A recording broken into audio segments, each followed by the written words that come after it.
ITP ఎందుకు feel అయ్యానంటే revise చేసుకున్నా. BCM కొత్త సబ్జెక్ట్ పెద్ద అర్థమయ్యేది కాదు కాబట్టి రివైజ్ చేసుకోలేదు పెద్ద. సో అక్కడ ఒకటి ఇదొక టిప్ యూస్ఫుల్ అనుకుంటున్నా. సో అలాగా నిన్నటితో ఎగ్జామ్స్ అయినాయి.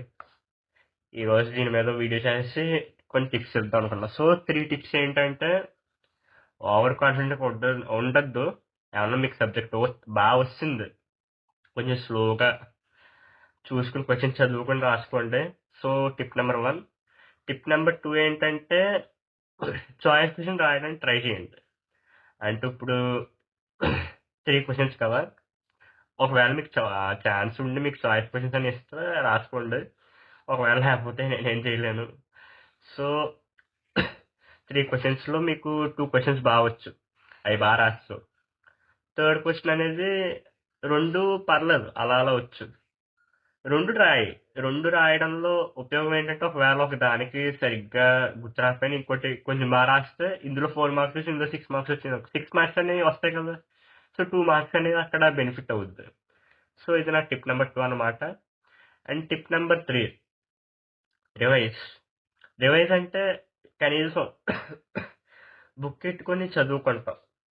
అంటే ఇప్పుడు స్టార్టింగ్లో యూనిట్ 1 అని జరిగింది. సో నేను చెప్తుంది ఏంటంటే మరీ నువ్వు బుక్ చేసి మొత్తం అంతా బ్రెయిన్లోకి అయితే ఎవరికి ఎక్కేదు కొత్త సబ్జెక్ట్స్ అనేవి.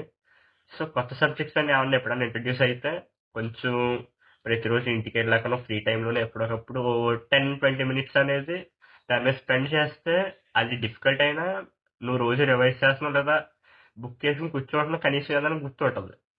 సో ఎగ్జామ్ టైం అప్పుడు చాలా యూజ్ అవుద్ది. సో అలాగా ఇది 3 టిప్స్ అనేవి నేను యూజ్ అవుద్ది అనుకుంటున్నాను మీకు. సో ఒకవేళ వీడియో నచ్చితే లైక్ చేయండి, మీ ఫ్రెండ్స్కి షేర్ చేయండి. ఏంటంటే ఇప్పుడు కొంతమంది ఉంటారు 1 డే బ్యాటింగ్లు ఇలా, లేదా నైట్ అంతా చదివేసి ఉదయం రావడం, ఎలాంటి పని అవ్వవు, ఎక్కువ పని అవ్వవు. ఒకవేళ సబ్జెక్ట్ ఈజీ కాకపోయినా లేదా కొత్త సబ్జెక్ట్స్ అయినా అలాంటివి చాలా కష్టం. సో ముందు నుంచే కొంచెం జాగ్రత్తగా ఉంటే చాలా బెటరు. సో మళ్ళీ మిమ్మల్ని వచ్చే వీడియోలో కలుసుకుంటాను. Bye bye.